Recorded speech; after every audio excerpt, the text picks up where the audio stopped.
Iran के पास missile store की जगह नहीं, ईरान के पास बड़ी संख्या में मिसाइल का स्टॉक है। और ईरान ने वीडियो जारी करते हुए जिस तरीके से अपनी बारूदी ताकत दिखाई है, उसकी एक और तस्वीर अब हम आपको दिखा रहे हैं, क्योंकि आज के इस हालात में ईरान भी बड़े स्तर पर तैयारी के संकेत दे रहा है। और यही वजह है कि बाकायदा एक और वीडियो जारी कर बारूदी ताकत का किया गया है प्रदर्शन।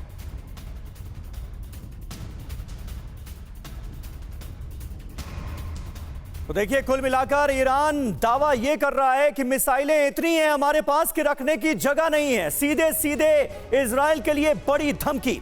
हानिया की हत्या पर आईआरजीसी ने इस बीच दावा क्या किया है। हानिया को शॉर्ट रेंज की मिसाइल से मारा गया, ईरान के अंदर से ही दागी गई मिसाइल। आईआरजीसी का यह बड़ा स्टेटमेंट। गेस्ट हाउस में बम रखने की थ्योरी को आईआरजीसी ने कर दिया है खारिज।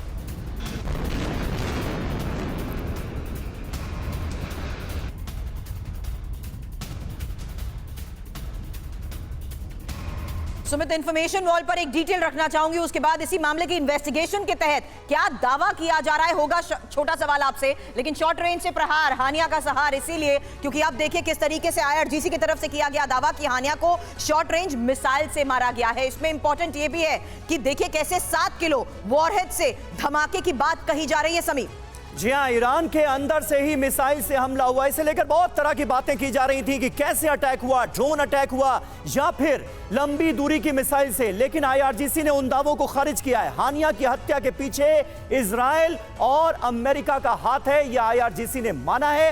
गेस्ट हाउस में विस्फोटक की थ्योरी आईआरजीसी ने सीधे तौर पर खारिज कर दी है। कोई बम प्लांट नहीं किया गया था, पहले से ही हानिया के कमरे में इस थ्योरी को किया गया है खारिज। अब ये सवाल इंपॉर्टेंट है ऐसे में समीर, क्योंकि साख बचाने के लिए शॉर्ट रेंज मिसाइल का ये दावा तो नहीं। हालांकि सवालों के तहत और साख को लेकर सुमित हम चर्चा जरूर करते आ रहे हैं, लेकिन दुनिया के सामने क्या फैक्ट रख पाएगा ईरान?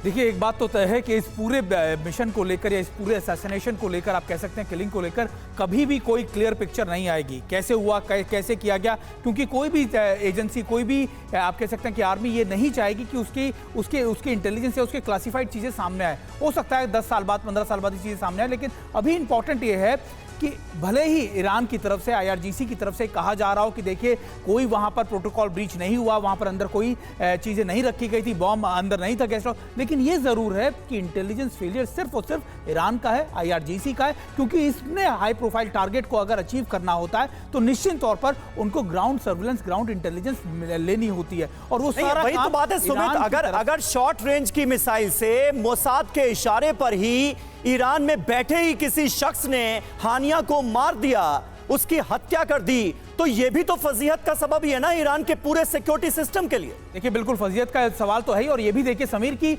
सवाल अब ईरान के अंदर ही खड़े होने लग गए हैं कि क्या हम इतने वीक हो चुके हैं, क्या हमारी इंटेलिजेंस इतनी वीक हो चुकी है कि हमको उन लोगों के बारे में ही नहीं पता रहा जो हमारे सबसे बड़े पिलर है। हानिया एक बहुत बड़ा पिलर था हमास के लिए। लगातार वो निगोशिएशंस के अंदर एक ईरान की तरह प्रॉक्सी के साथ साथ ईरान को रिप्रेजेंट भी कर रहा था कई जगहों पर कि क्या करना है, कैसे करना है, क्या सारी टर्म्स एंड कंडीशन ईरान उसी के थ्रू मनवाता था। तो निश्चित तौर पर उसका माना जाना ईरान के लिए सेटबैक है। और लगातार ये अंडर कॉन्फिडेंस भी जा रहा है, खासतौर पे प्रॉक्सीज के अंदर, कि देखिए आप ईरान के अंदर भी सुरक्षित नहीं रह सकते। एग्जैक्टली।